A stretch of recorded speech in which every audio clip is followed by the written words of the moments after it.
The faculties of the mind. Many of you have never heard of that. You might have heard, he's losing his faculties, she's losing her faculties, but what really are the faculties of the mind? Well, there's 6 of them, and I want to go over them with you right now. The first one is our ability to reason.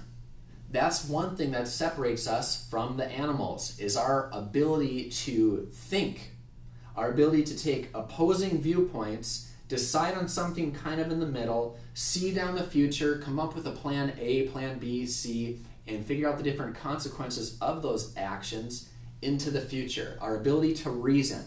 How good is your ability to reason? The next one is our willpower.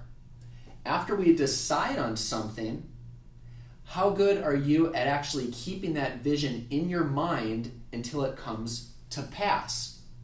Or maybe we can even say won't power. How good is your ability to not do certain things until that comes to pass? See, there's so many things. You can't even check your email without being bombarded by different advertisements. You can't get a thing of gum at the grocery store without being nailed by all these different advertisements. And these marketers are very, very intelligent. There's a lot of research that just goes into the positioning of various signs and everything from the parking lot to get you to go in there and buy as much stuff as possible. Just the simple grocery store. All right, so your willpower to focus on something. Perception, our ability to see something for what it actually is and then be motivated to change it or to keep it or leave it alone. For example, I, as a chiropractor, I can spot a crooked picture from a mile away, it seems. But in my own home, if the picture is crooked, I might not even notice it. So our perception, our ability to see things for what they really, really are, not kind of getting into this phase of what normal is or what you think normal is relative to a false normal, but normal relative to normal, okay? Normal relative to just thinking accurately. You spend all day thinking about something. Are you thinking accurately, or are you thinking the way somebody else wants you to think? The advertisers, the merchants, the credit companies, all these things. See, there's so much force, there's so much effort behind that. So we got to be really sharp ourselves. Our ability to perceive correctly. Our memory. See, everything that you experience kind of gets imprinted on your nerve system. Our ability to recall might not be very good. There's certain senses for you that might be more powerful than others. For example, the sense of smell for most people. A certain smell can take them right back to 5th grade in a certain car, a certain year, and a certain song, and so forth. The memory really comes back with certain smells. Well, you can sharpen up with your ability to hear, to see, and to perceive with your other senses as well, all right? So as we go along here, be thinking about which area are you weak at so you can bring it up so it's an asset for you. It's no longer a liability. Remember, you're only as strong as the weakest link in the chain. The next thing is your ability to imagine something. So just really sit there in the dark, think of something that you want or that you ought to be doing, some kind of a goal, okay? If you're not moving forward, you're moving backward, right? In your health, you're either getting healthier or you're getting sicker, right? So imagining as you want it, of course, having the willpower eventually to get there.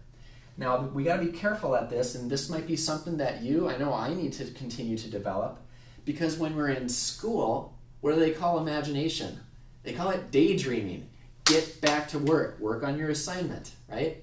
So we really need to work on our own ability to imagine. How do you like to imagine? I like to go to the beach and just lay on my back and just lay down, and there's something about the sun just beating on me. I'm out cold like that, and I can even be out for 20 minutes. It seems like 2 hours, and I don't know, it's amazing. I just have a very good ability to imagine in that situation.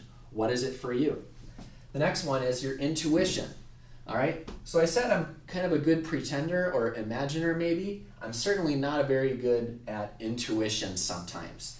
And I'm thankful to be married because my wife really helps me out with that. She'll perceive things, okay?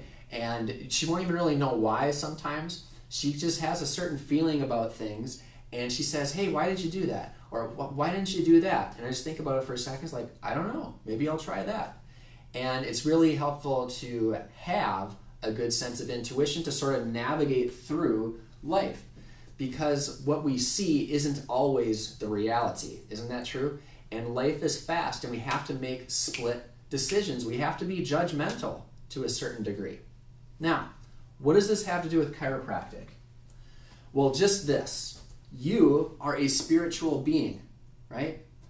You have a mind and you live inside of a body, okay? And our body is amazing. We have the ability to adapt to changes in the environment, to heal from sickness or injury, and also the ability to grow. And once we get to be 20 or so years old, we stop growing this way. We can certainly grow this way or this way. But what I'm talking about is the faculties of the mind, our ability to grow beyond when we're done growing height-wise, okay? Growing with our mind. We want to be sharp until the day that we die, and we can do that if we take good care of ourselves. But when the subluxation happens, when there's a blown fuse in the spine, that can change our body's priorities. Who cares about remembering a special time with a family member or a friend? Who cares about achieving an important or worthy ideal?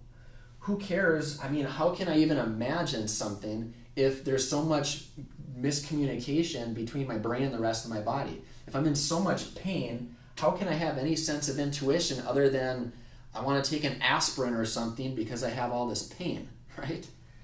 How well can I reason if I'm outside and I'm shivering and all my energies are going just towards adapting? That's why I'm thankful to be in San Diego.